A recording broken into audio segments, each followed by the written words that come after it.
Existem vários tipos de avaliação de desempenho, talvez até você já conheça algumas delas. Hoje eu vou falar sobre as principais metodologias de avaliação de desempenho, quais suas características, os desafios em aplicá-la e também para qual tipo de empresa ou momento de negócio ela é ideal. Assim, você não vai ter dúvida na hora de escolher qual a metodologia que é a melhor para sua empresa.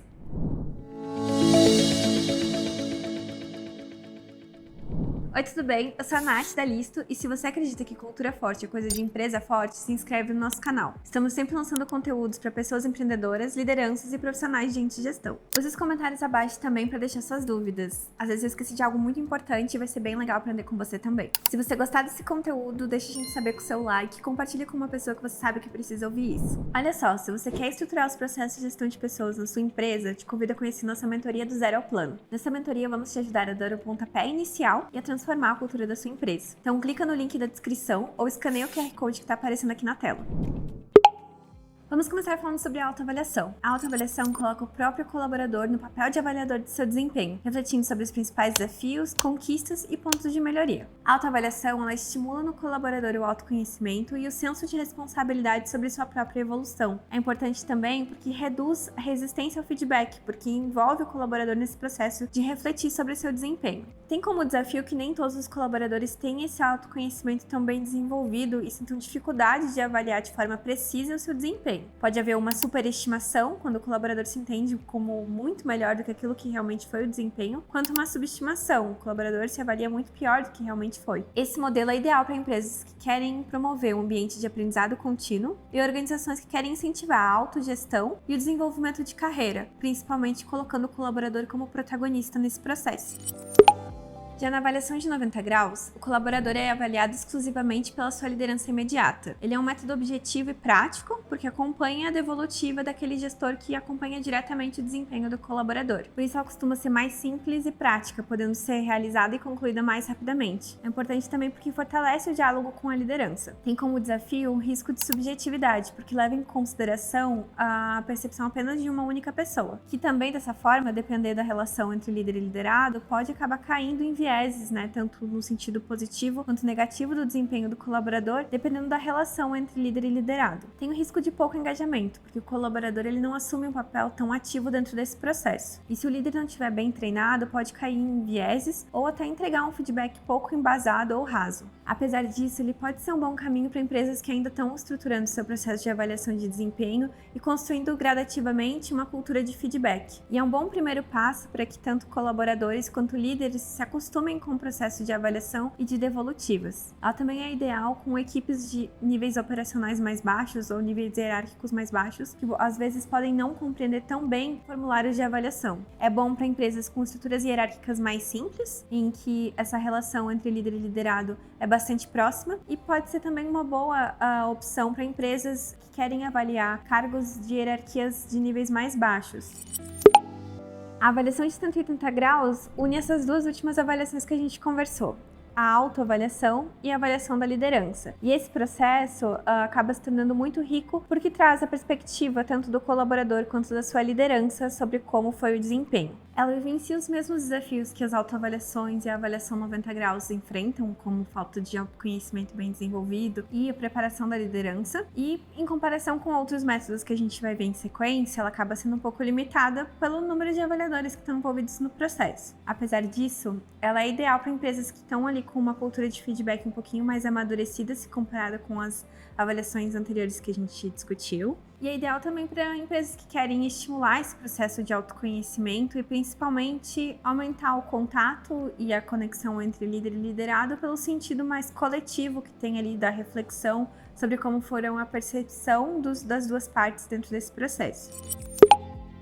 A avaliação de 360 graus ela acaba sendo uma opção mais completa e complexa desse processo, porque ela envolve a avaliação de múltiplas fontes. Além da autoavaliação, a avaliação do líder direto, ela conta também com a avaliação de pares, subordinados em caso de liderança e até mesmo de clientes internos e externos. O objetivo é ter uma visão mais completa sobre o desempenho do colaborador e entender como ele é observado dentro de diferentes níveis. Esse modelo melhora a percepção do impacto do trabalho daquele colaborador, tanto na sua equipe quanto na empresa, e estimula um ambiente de desenvolvimento contínuo e de colaboração nesse processo. Como desafios, ela acaba sendo um pouco mais complexa do que as demais pela quantidade de informações que recolhe, podendo trazer até resultados um pouco conflitantes dependendo do número de perspectivas. Além disso, requer uma cultura de confiança e transparência, porque os colaboradores podem se sentir inseguros tanto para avaliar quanto para serem avaliados por tantas pessoas. Demanda muito mais tempo para organizar e consolidar esses feedbacks e exige um olhar analítico para administrar essa gama de perspectivas sobre aquele colaborador. É ideal também para organizações que querem avaliar líderes e posições estratégicas. Esse modelo funciona bem também em equipes de times multifuncionais ou com bastante troca entre setores, em que o impacto do trabalho daquele colaborador é percebido também em outras áreas da empresa. A avaliação de 270 graus acaba sendo uma opção intermediária entre a avaliação de 180 e a de 360, porque além da autoavaliação e da liderança, ela vai considerar também a avaliação dos seus pares. Caso na sua empresa seja observada uma certa resistência em aplicar um modelo complexo como 360 graus, a avaliação de 270 graus ela pode ser um bom passo para expandir a visão do desempenho do colaborador sem envolver outros avaliadores como clientes ou subordinados que podem ainda não estar tão bem preparados para fazer parte desse processo de avaliação. Assim como a avaliação de 360 graus, ela é um modelo muito bacana para ser aplicado com times que trabalham de forma colaborativa e que faça sentido incluir a avaliação de pares, mas também pode ser uma boa opção para empresas que querem ampliar essa visão do colaborador sem sobrecarregar o avaliador com múltiplas fontes de avaliação. Pode ser uma boa opção para empresas que têm uma hierarquia um pouco mais rígida, que não querem incluir uma avaliação de um liderado sobre um líder, por exemplo. Vivencia desafios muito semelhantes com a avaliação de 360 graus. É uma gama bastante grande de informações para ser administradas e exige também uma cultura muito forte de transparência e colaboração que permita feedbacks honestos, principalmente entre pares. Até agora a gente falou sobre a avaliação de desempenho focando em quais as fontes de avaliação. Porém, as metodologias de avaliação de desempenho elas também podem variar sobre quais critérios que estão sendo avaliados nesse processo. Por exemplo, uma avaliação de objetivos, ela interpreta o desempenho do colaborador com base em resultados tangíveis, enquanto uma avaliação por competência avalia o desempenho do colaborador em habilidades técnicas e comportamentos específicos para aquela função, enquanto uma avaliação cultural avalia o alinhamento do colaborador a comportamentos que são importantes para a cultura organizacional. É possível também conduzir uma avaliação de modelo híbrido, que inclui diferentes aspectos dentro de uma única avaliação, cultural, comportamental ou resultados tangíveis. Existem alguns aspectos principais que vão te ajudar a escolher qual é o método ideal para sua empresa. Primeiramente, defina o objetivo dessa avaliação. Quer mensurar metas? Utilize uma avaliação por objetivos. Quer estimular o desenvolvimento? Uma avaliação por competências ou 180 graus pode ser uma boa opção. Alinhe esse processo à cultura da sua empresa. Empresas orientadas a resultado, opte por OKRs. Quer fortalecer valores? Opte por uma avaliação cultural. Avalie também a maturidade nesses processos e na cultura de feedback. Empresas mais iniciantes podem optar por 90 graus, enquanto empresas que já têm esses processos um pouco mais amadurecidos podem tentar 360 ou 270 graus.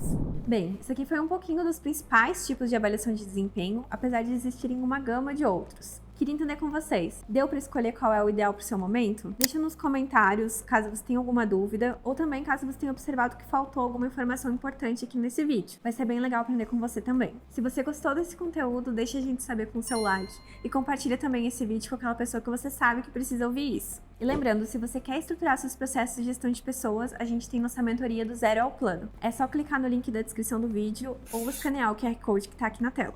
Eu sou a Nath da Listo e nós nos vemos no próximo vídeo.